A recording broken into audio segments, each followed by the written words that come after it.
So, here I am speaking to Dennis Crampton. He's the filmmaker behind The Last Hand. It's a film they've got nominated at our festival in London. Congratulations. Nice. Welcome. Thank you, sir. Nice to meet you, Steve. No, thank you for taking the effort to come down and meet me.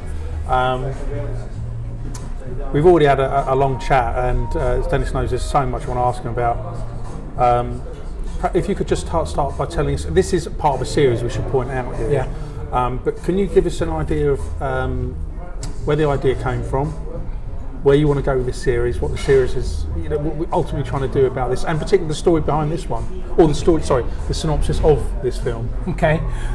It's an idea I've had for over a year, to pull a series together that around a game of cards, a game of poker, although not specifically poker, just cards. And then I read an article by Jeffrey Katzenberg, who just formed a huge company specialising in 10-minute product for devices, phones, anything, but no longer than 10 minutes. Because it's that interest level, isn't it? It's that interest level on a small device, and he was talking about seriously big production values, something like between £100,000 and £120,000 a minute, which is, that's ridiculous. It's ridiculous, but it's serious investment. So I thought, well, yeah, this is what got me excited. I thought, because it's always, I've tried before to look at making features, and sometimes I've thought to myself, maybe you're trying to put the cart before the horse. Maybe you should start small. Start with 10 minutes. Start with a single location. Start with a simple idea, and then work on from there. And we should say, sorry to interrupt, that what's really interesting about it, there's lots of things that are really interesting about this film, but what shows you what you can do with a single location, a single interior, actually, isn't it? Really, pretty much. Yeah, it is. And I know, obviously, a lot of people that listen to won't have seen the film,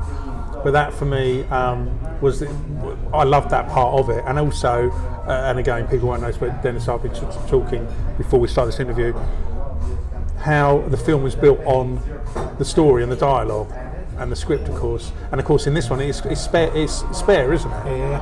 Yeah.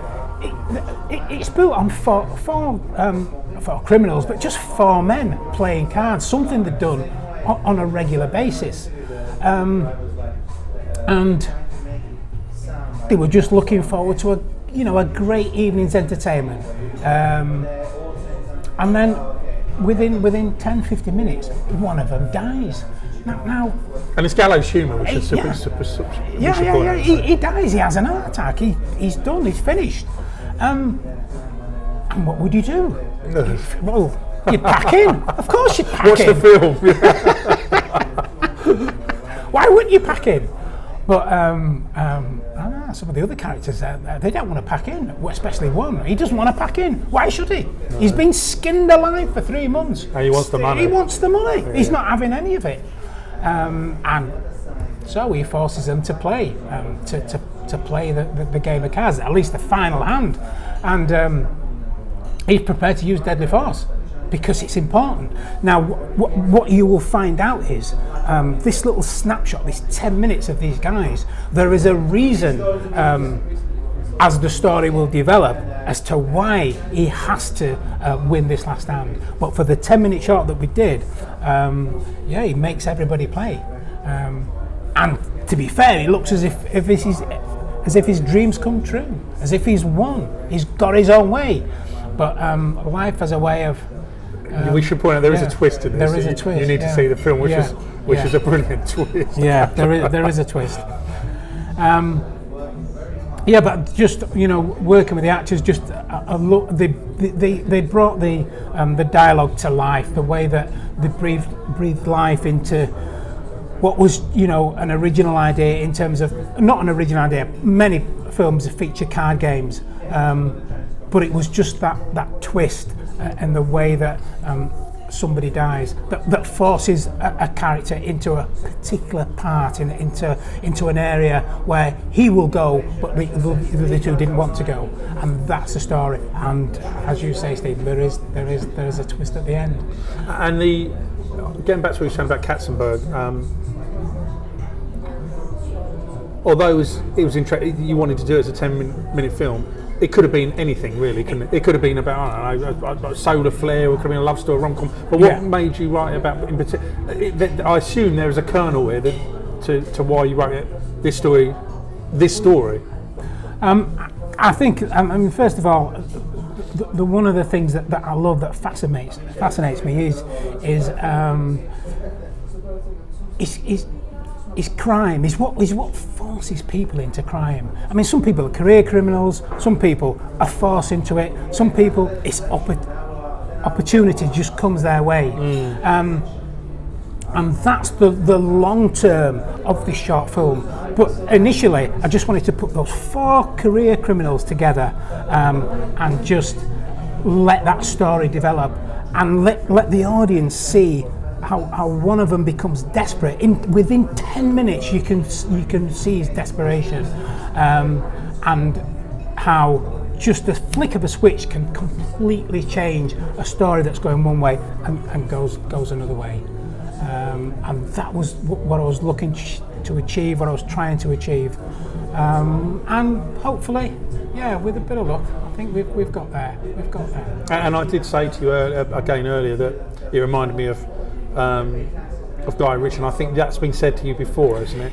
It has, yeah, and because it has that feel, especially in the montage scene, we try to bring the closeness of the 4, the fact that these guys have been together for a long time, and played a long time, maybe 2-3 times a month. It was a regular thing that they did, a regular card game. But just the way that we filmed it, and the way that we edited it, we wanted to just bring energy, because it can be difficult just to sit 4 actors around a table and create energy in just dialogue. You have to find a way, because otherwise, the audience, they won't come along with you. They won't find interest in the characters, and that's what we try to do: is create energy with the dialogue, interesting dialogue, an interesting situation for these 4 guys, for these 4 characters that have known each other for a long time. But yes, the opening scene does have that look of Guy Ritchie, and I love him. I love his work. I think he's inspirational in the way that he took. I love the fast cuts, the way cuts. Yeah, exactly. The way that he moved on the genre for as far as I'm concerned, anyway, for a lot of crime, British crime. Inspirational to me. And I'm not saying I try to do the same, but when I'm writing and when I'm thinking, I just looked at, thought about some of his work and how can I make it different? How can I do something different, but keeping that same energy, that energy that you can get round a game of poker. And you mentioned briefly there about the editing. Well, we already know you had to stick to this structure of 10 minutes. So how much of the film was there that you discarded to keep it to the 10? Does that kind of make sense? Yeah, it does. Because I'm assuming they're just small cuts you had to make. Yeah, in all, I think we probably made we could have run the film to 12 minutes, but again, because of budget restraints, we did keep it tight. I was aiming for 10 minutes.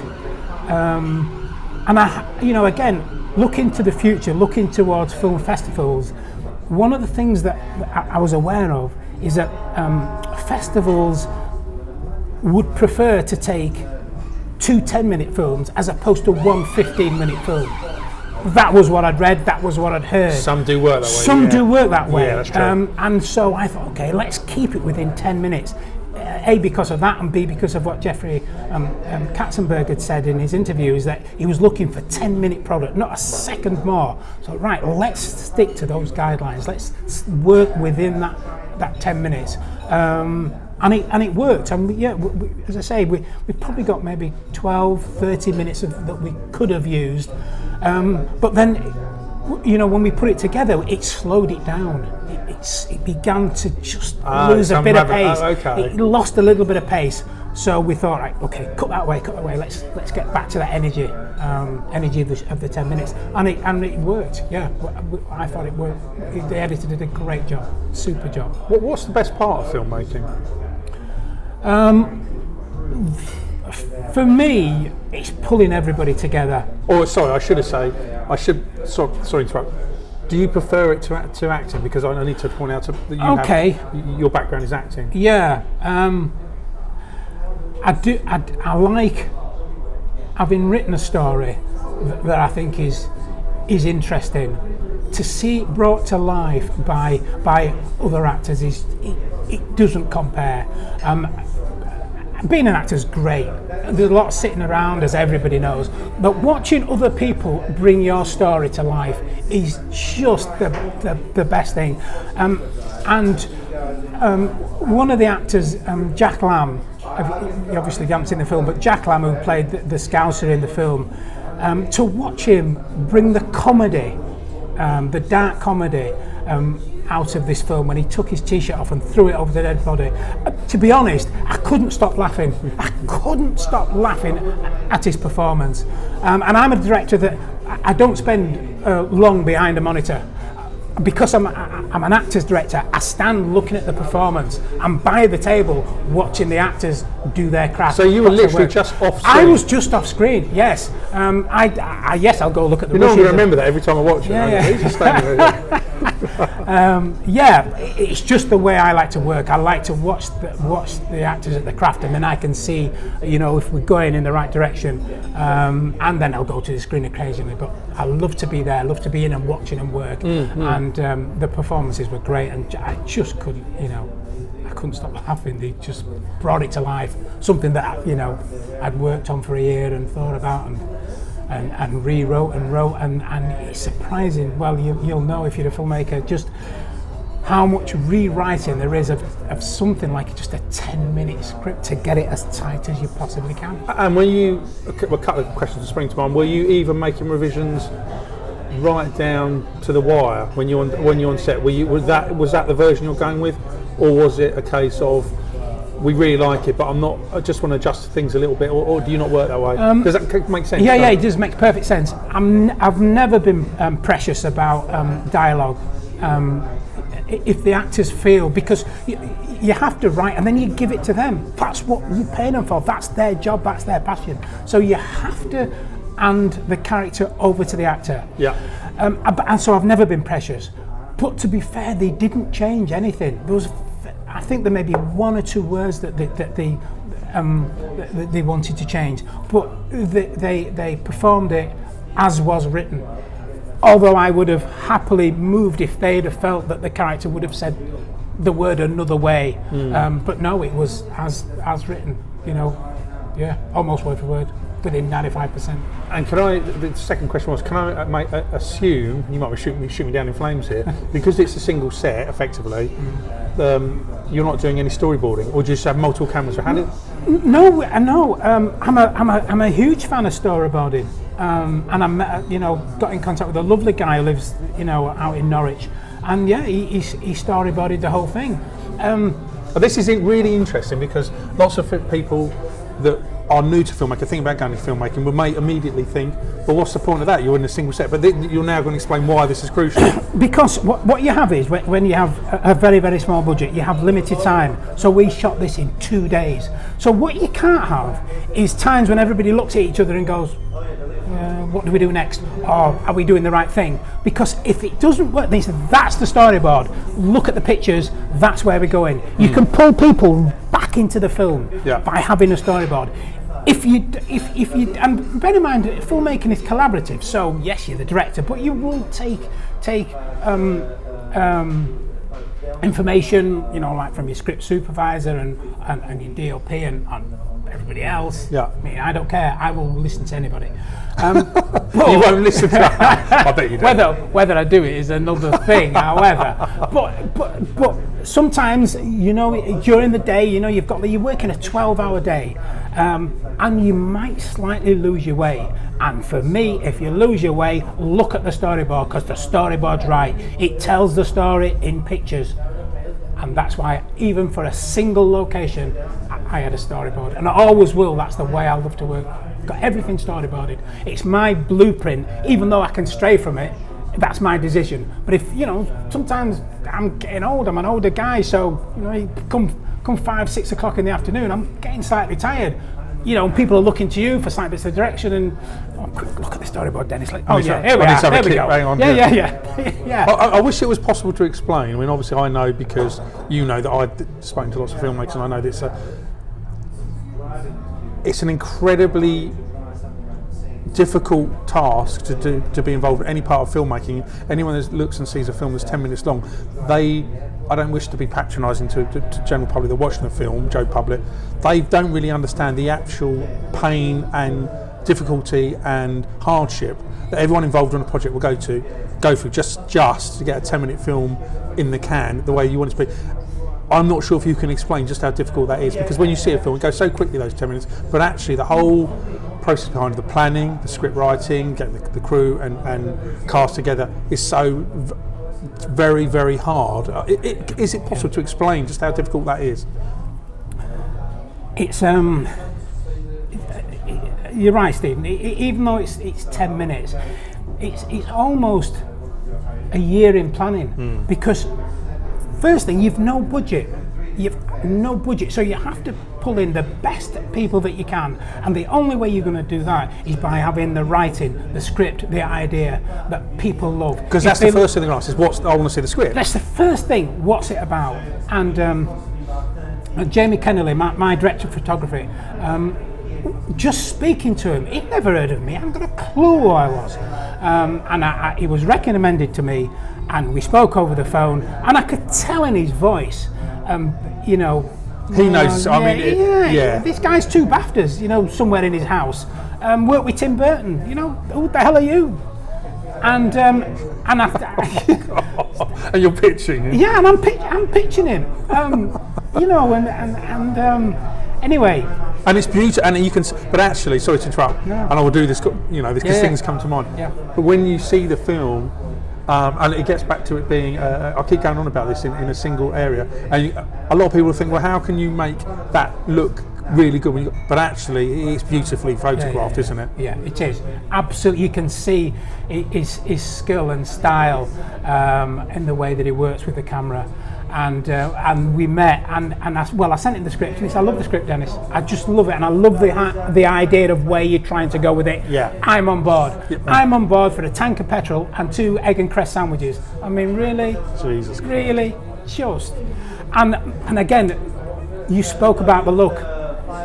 The colorist, Stefan, from Hong Kong, I believe, worked on, I don't know, maybe half a dozen Jackie Chan films.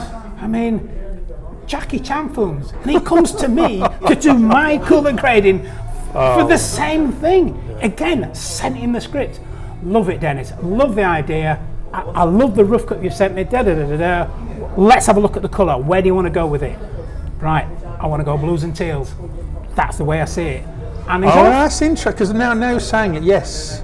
I can see it. Yeah. It's just blues and teals. Blues and teals. It's a lot of Hollywood big blockbuster films use it, but it's the way I saw it. The way I saw those 4 characters in that colour, that shading, that grade, and he did a brilliant job. It reminds me of I think when days gone past, we would have called it not maybe Old English Blue, or it just has a certain look to it. It's got old, that lovely that lovely blue. Lovely blue. Which sometimes you have to be careful, but Wedgwood blues might be another because it does bring a cold tint to the film. Yeah. So you have to use it right. But again, Steph, he had it. He just knew what to do.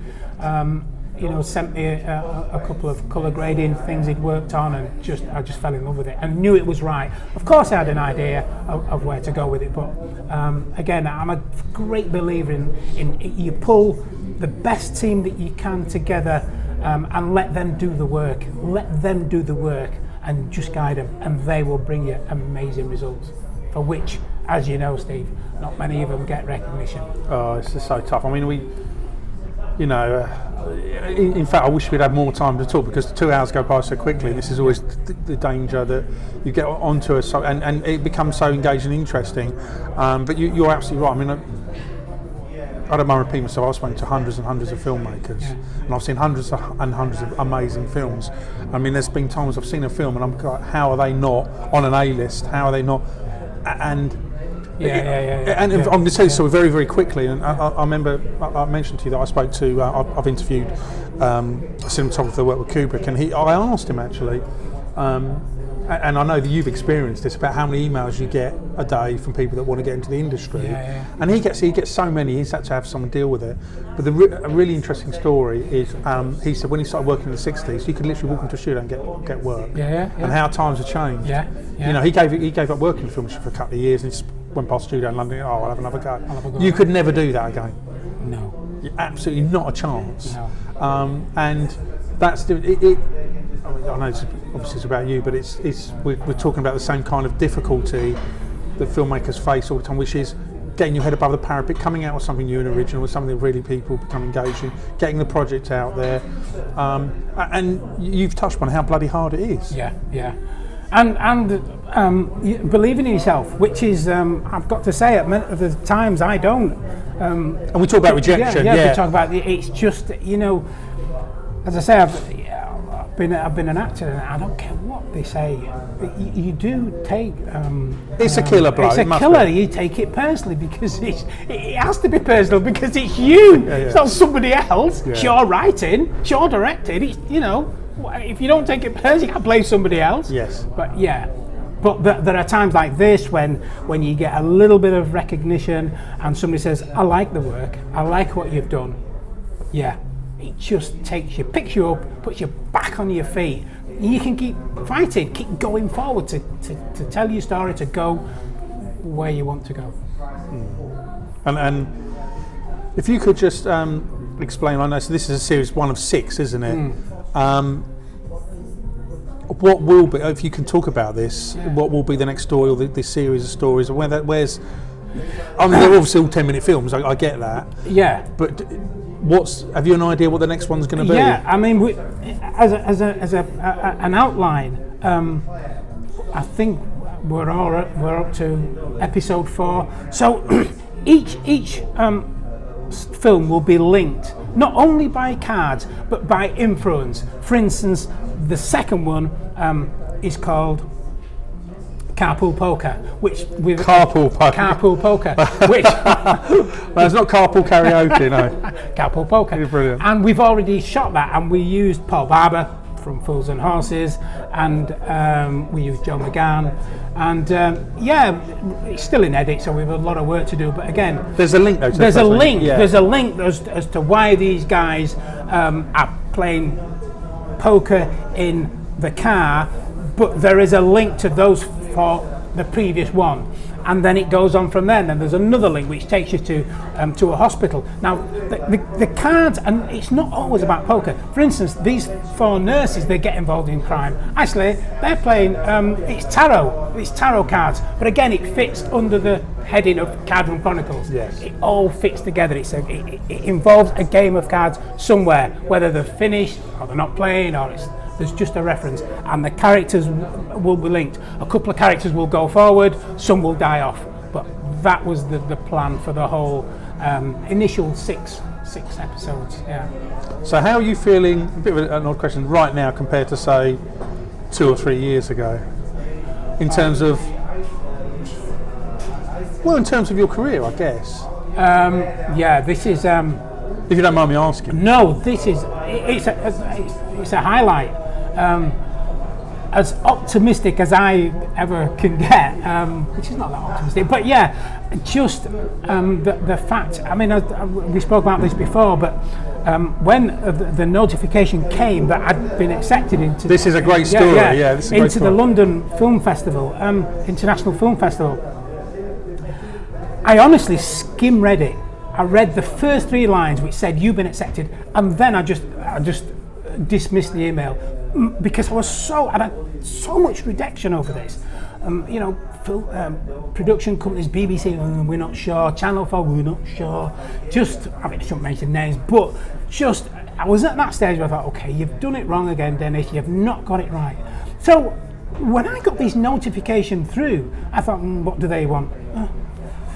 But it was one of the other producers that read it properly and said, this is a big deal. They've got films by Pierce Brosnan there, they've got Daryl Hannah in some of their films, and I looked at the film, I looked at the festival, and then not only that, then I began to read into the email. I'd actually got nominated. Oh, just joy, just exciting. Just I'm on my way in terms of I'm on the right path. I've done something. It's been recognised. You can build on that. You can learn from that. You can maybe network, maybe go to the next level. But it's a start. And that's what being in this fabulous film festival has done for me. Thank you. No, thank you. And the reason I wanted to bring that up, because, again, getting back to us talking off mic here, that I suppose the point I'm trying to make is you can feel like, but you just can't give. Well, we talked about family life and stuff. Yeah. You can't give up, and you need that kick to get, to get yourself back on your feet, and we all do, don't we? Yeah, you do. You do. You need. I mean, if you're younger, I mean, I'll admit it, I'm just one of the old guys in this business, but it gets harder all the time. But yeah, it's just that little bit of something just to keep you going forward, and keep you on the path. It's worth it. It's worth everything, especially as a writer director, because it's so. The industry changes so much. You go that way with your story, and the industry goes, okay, we want horror this year. We're not having any of that gangster nonsense. And unless you can think, no, I want to stay with it because I do think I've got a point of view that the audience might like. It's something a bit different, and having a little bit of recognition helps you stay with that, as opposed to just saying, oh, right, let's follow the horror thing, or let's follow another genre, and then you just get lost because you're chasing the marketplace, and nobody in this business can predict the marketplace. Dennis, it's a brilliant way to finish. Thank you. Thank you very much. Lovely to meet you.